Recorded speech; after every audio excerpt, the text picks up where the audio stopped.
In this video, I'll be sharing with you a requested tutorial on how to cut this stylish Basque backless top. And this dress is from Business Body on TikTok. So if you haven't yet subscribed to my YouTube channel, please go ahead and hit on the subscribe button. So here is my pattern, and I've gone ahead to mark out my basic measurement, which includes my shoulder to bust, shoulder to under bust, shoulder to waist, shoulder to my basque length, which you can add either 4 to 5 or 6 inches. So here I'll go ahead to mark my shoulder divided by 2 at this point, and now I'll go ahead to find my chest line. Before doing that, I'll come down by 1 inch, and I'll go ahead to place my ruler and connect. Next step is to find your chest line, which is your bust circumference divided by 6 plus 1.5 inches. I'll mark, draw out a straight line at that point. Go ahead to mark back what I have on my shoulder at this point. Now I'll place my ruler and connect, drawing out a straight line. The next step is to divide what I have here and mark. I'll come in by ½ inch. Then go ahead to mark my bust circumference divided by 4, and I'll go ahead to connect. So I'll go ahead and use my marker to connect, and after I'm done reconnecting, I'll go ahead to start marking my dart. So I'm going to mark my nipple to nipple divided by 2, and my nipple to nipple is 7 inches divided by 2. I have 3.5 inches. Now I'm going to go ahead to place my ruler, and I will be connecting, drawing out a straight line. After I'm done connecting this, next step I'll go ahead to mark 1 inch on both sides of my pattern, and I will extend this to the lower part. So if you're a plus size or you're a bit busty, you should consider using 1.5 inches on both sides. Now I'll go ahead and place my ruler, and I will reconnect. After I'm done reconnecting that, I'll place my curved rule, connect from the bust to the under bust. Now I'll also repeat this at the other side of my pattern. Now I'll go in with my marker, and I'll go ahead to outline my pattern. So I'll go up by 1.5 inches at the chest line. This is where I want my top to start. So if you want yours to start before that or above that, go ahead to do that. After that, I reconnected my dart lines to the upper part, and I'll be marking a dart intake of 1 at both sides of my pattern, which I'll go ahead to reconnect. Now if you're plus size, you should use 1.5 inches on both sides, or you should go ahead to use 1 inch at the center part and then 2 inches at the other side. So I'll just go ahead and place my ruler, and I will connect, and after connecting this, I'll go ahead to connect the other side of my pattern. I'll go in with my marker, and I'll go ahead to connect. Next, I'll insert my measurement. I'll mark my bust circumference divided by 4. Measure this dart intake that I have on my chest line, not the one I have at the upper part of my pattern, and I will mark. This is because for this pattern is a ready to wear dress, and I'm just using ½ inch for my sewing allowance. And after I'm done marking that, I'll go ahead to reconnect my pattern to the armhole this way, because I don't want my chest line area or the armhole to be too revealing. I'll mark my under bust circumference divided by 4, measure these 2 inches dart intake, replace, and add ½ inch for the sewing. Now I'm going to go ahead to mark my waist measurement, and I want to snatch my waistline. So my waist is 28 minus 2, I'll be having 26 inches. 26 divided by 4 will give me 6.5. I marked, measured the dart intake, replaced, and I added ½ inch for my sewing allowance. Now I'll place my curved rule, and I will go ahead to connect.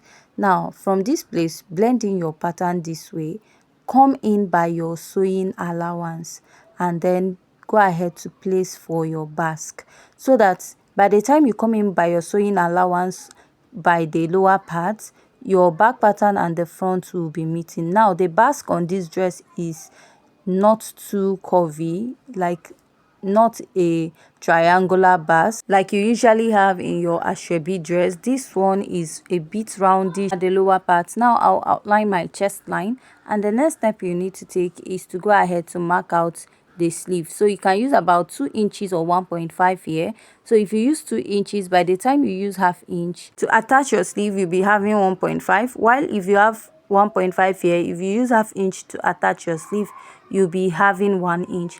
Now you can just go ahead and extend it all the way to the lower part, and I'll go ahead to mark this out. I'll take out 0.3 inches for gaping at the yoke, and I'll go ahead to cut out my pattern.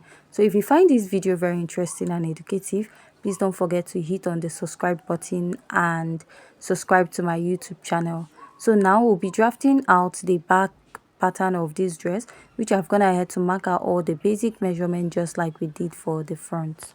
If you notice, we didn't use a bust dart. There's no need for this dress because the back is clearly open and there's nothing much going on at the back of the dress. So after this, I'll start by inserting my measurements. I'll make this pattern a dartless back pattern. I'll mark my bust circumference divided by 4, add ½ inch. Mark the waistline we used for the front, the snatched waistline, and add ½ inch. Now I'll go ahead to connect. After I'm done connecting this, I will come down by ½ inch here, and I'll go ahead to extend this to the upper part.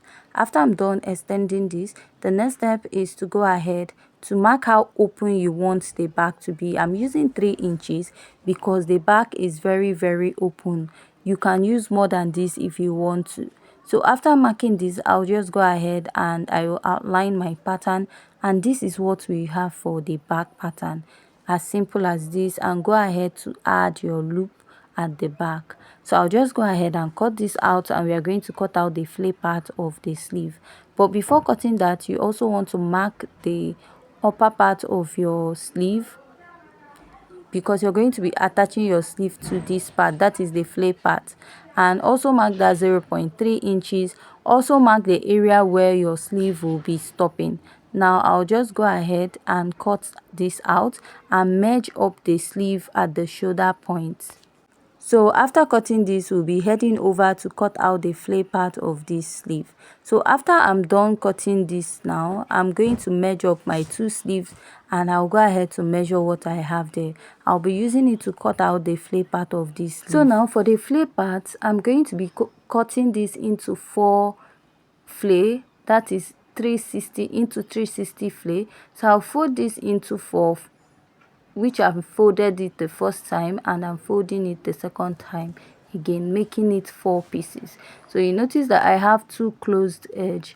So what I measured out was 12 inches. So this 12 inches divided by 4, what I have is 3 inches. So now I'll place my tape and I'll make like a rough curve, like trying to get 3 inches in a semicircle.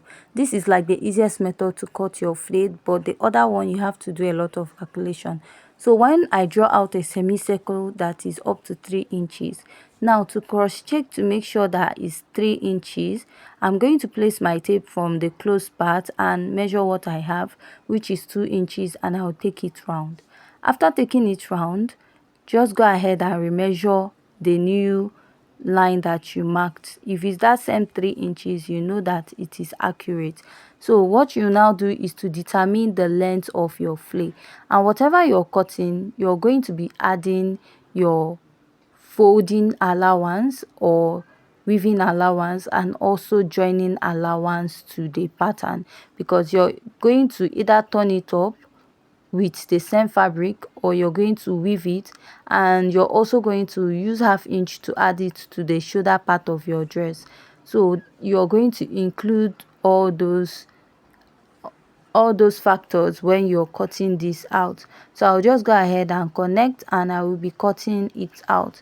So with this, we are done cutting out this particular pattern. So after this, I'll just open this up and I'll cut it out. So here is the flare effect of your sleeve, and we have come to the end of today's tutorial.